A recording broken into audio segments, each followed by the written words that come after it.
mon cher ami de l'un de ces mouvements, je ne sais même plus comment il s'appelle, est venu me voir pour qu'on rejoigne le mouvement. Je lui ai dit, écoute, Olivier Billet, Jean-Michel Nietzsche. le président Olivier Billet. Et je lui ai dit, avec tout le respect que j'ai pour toi, vraiment, et je suis sincère, viens me dire combien d'agents électoraux tu as dans 2 mois. Je lui ai donné jusqu'en septembre, on ne s'est malheureusement pas revu depuis lors.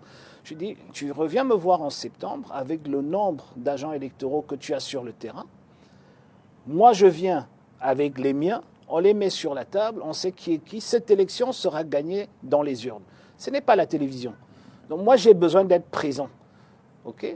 Monsieur Olivier Billet, si tu es présent dans 30 000 bureaux de vote et moi je suis présent dans 29 000 bureaux de vote, il va de soi que je te soutiens parce que tu es beaucoup plus fort là où l'élection se gagne. OK ? Et il n'est malheureusement pas revenu. Donc, j'aimerais juste dire qu'il y a des choses beaucoup plus importantes que de s'asseoir et de penser à un candidat unique. Le candidat unique est une construction d'étourdis. C'est eux qui veulent faire croire aux gens que déjà, ils font croire une première chose, que l'opposition est un bloc, ce qui n'est pas le cas. Le fait d'être dans l'opposition n'est qu'un statut, parce que dans quelques mois, nous serons au pouvoir, donc nous ne serons même plus opposants. Mais ils font croire que si l'opposition ne s'unit pas, l'opposition ne peut pas gagner. Tout simplement pour que si jamais il y a des fraudes de grande ampleur, ils vont dire oui, on a fraudé, bon, il y a eu des problèmes, mais le résultat n'est pas en nature, de changer le vote, machin, et puis de toute façon, ils n'étaient pas ensemble. S'ils étaient ensemble, ils pourraient prétendre à une victoire. Non, on peut gagner aussi tout seul si on fait son travail. Je pense que vous avez vu partout en Afrique où des partis politiques forts, bien implantés sur toute l'étendue du territoire, ont pu gagner, non pas nécessairement gagner. Certes, d'autres partis viennent vous aider à faire ce travail, mais ce n'est pas à travers le mécanisme du candidat unique que vous gagnez. Et il y a beaucoup d'autres partis qui sont avec le SDF aujourd'hui, qui nous ont promis qu'ils vont nous aider lors de l'élection présidentielle là. Et ça, c'est une coalition, pour moi, à mes yeux, beaucoup plus forte que le fait de mettre 3 candidats ensemble et puis de choisir un au hasard ou sur d'autres critères. Bonjour les enfants, c'est papa. Excusez-moi pour le retard. Mon mur est un asile psychiatrique à ciel ouvert et ma salle d'attente est toujours bondée. Bienvenue à la clinique les enfants. Donc vous vous rendez donc compte que l'idée d'un candidat jeune, des jeunes qui devraient se mettre ensemble, comme je vous disais, que leur truc de coalition, c'était juste pour chercher l'époux sur la tête d'un vieux qui n'a pas les cheveux, comme Maurice Kamto. C'est les trucs des petits gens haineux. Depuis des années, on vous dit que la coalition est une idée fabriquée dans les officines du RDPC.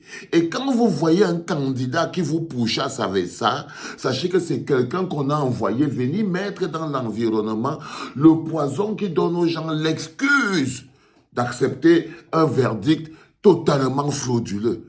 Parce que dès que les Camerounais s'étaient mis en tête qu'il faut que les gens coalisent, il faut qu'ils coalisent. Oh, les opposants ils sont égoïstes, ils sont ceci, ils ne coalisent pas entre eux.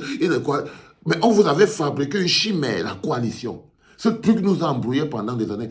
Petit frère, quand papa commence l'évangile du dimanche, lundi matin, éducation, tu partages. Là, je suis en train d'expliquer pourquoi on doit plus te parler du mot coalition dans tes oreilles.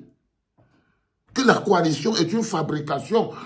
Quand tu vois un candidat à l'élection présidentielle qui pourchasse les gens que, oh, j'ai dit qu'on coalise, j'ai même dit qu'on fasse le tirage au sort, j'ai même dit ceci, tu comprends très vite que non, elle est un envoyé du régime, venir mettre un virus dans l'environnement, virus de la déresponsabilisation. C'est le virus qui va permettre aux populations de trouver le bouc émissaire pour ne pas bouger en disant que non, et les opposants, c'est des égoïstes, ils ne veulent pas coaliser, alors qu'en fait, c'est le peuple qui doit coaliser. Si le peuple coalise lui-même vers son propre intérêt, mais comme le peuple est faible, le peuple est odontolent, le peuple mange le corps, le peuple est lourd, le peuple marche contre ses propres intérêts.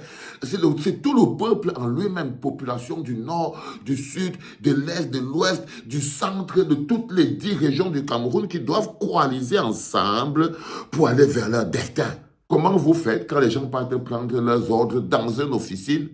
Donc la première chose que je suis aussi élimine, et j'espère que ça élimine ça dans vos têtes, comme ça on peut un peu respirer.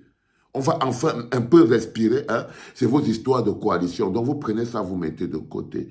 C'est très important. La deuxième chose que Joshua Oshie met en terme, c'est vous avez dit que ces petits jeunes,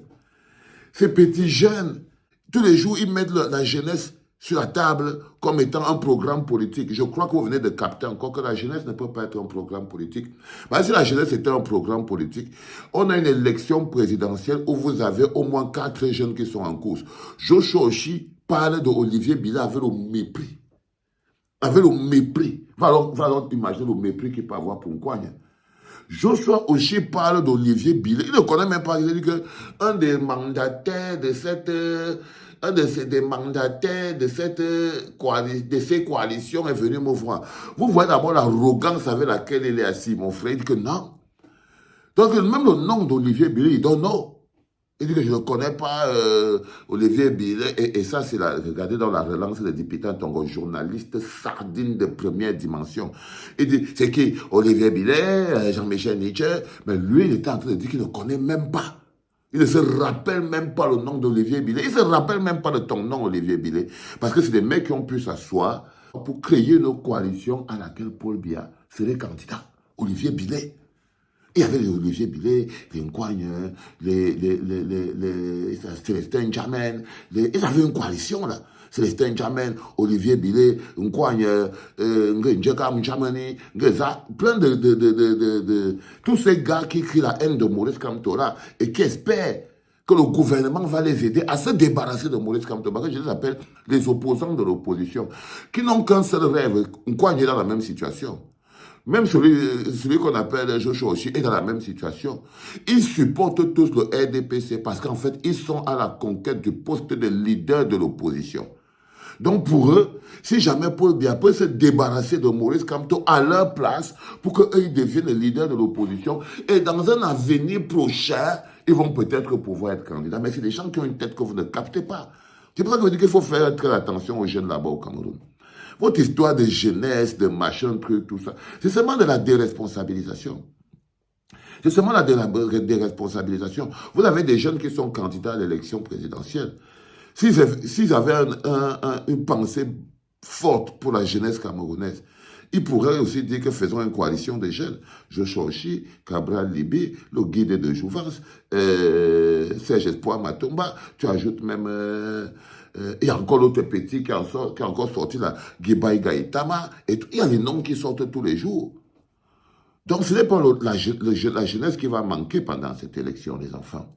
C'est le peuple qui doit être là. Ce n'est pas la jeunesse qu'on cherche. Ce n'est pas le candidat qu'on cherche. L'élection d'aujourd'hui, c'est la seule chose qu'on est en train de chercher pour mettre dans l'équation maintenant, c'est le peuple. Ce n'est pas la coalition. Il n'y a rien à foutre avec ça. La seule personne qui manque à l'élection en ce moment et qu'on doit se bagarrer pour qu'on soit au rendez-vous de cette élection, c'est le peuple camerounais. C'est le peuple camerounais. Ok les enfants? Le 6h30 qui a virgulé un peu et il tombe certainement autour de 8h. Je suis désolé les enfants, c'était papa, mais un coup pas.